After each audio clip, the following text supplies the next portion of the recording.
Hello hi అండి, అందరికీ నమస్కారం. మీరందరు ఎలా ఉన్నారు? మేమైతే బాగున్నామండి. ఈరోజైతే నేనైతే గణపతి పూజ అనేది చేస్తున్నాను.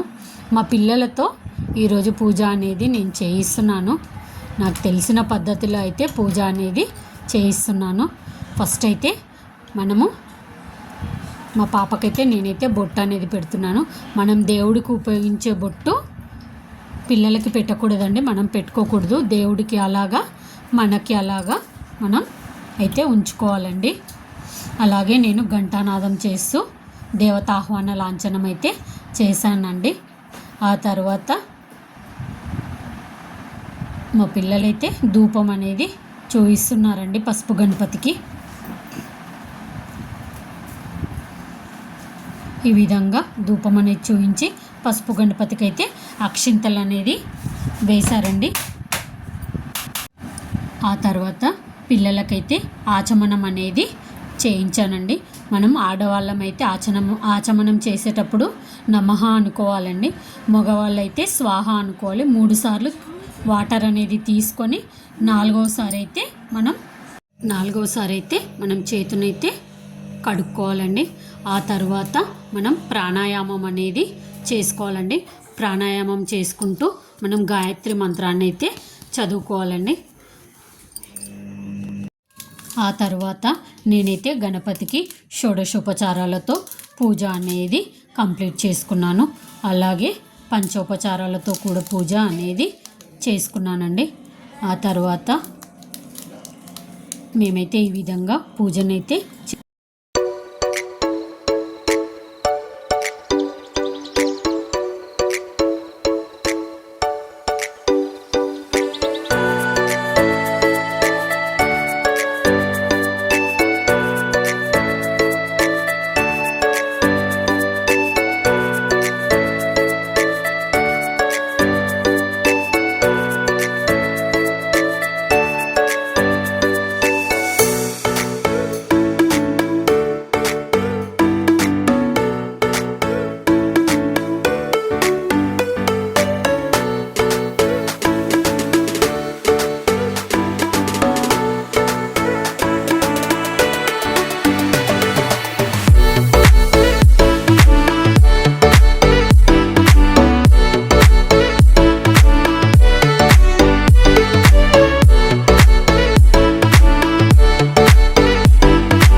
నేనైతే స్వామివారికి నీరాజనం అనేది సమర్పించానండి. ఒకసారి నీరాజనము పాటని నేను పాడతాను, మీరు వినండి ఒకసారి.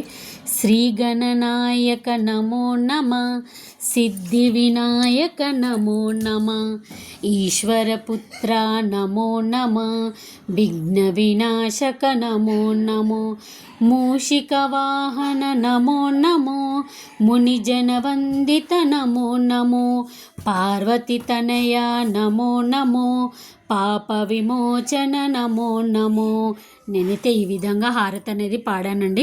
ఆ తర్వాత పిల్లలతోటి ఆత్మ ప్రదక్షిణ నమస్కారం అనేది చేయించాను. ఆ తర్వాత అయితే నేనైతే పిల్లలనైతే మంచిగా మొక్కుకోమని చెప్పానండి. మొట్టికాయలు వేసుకొని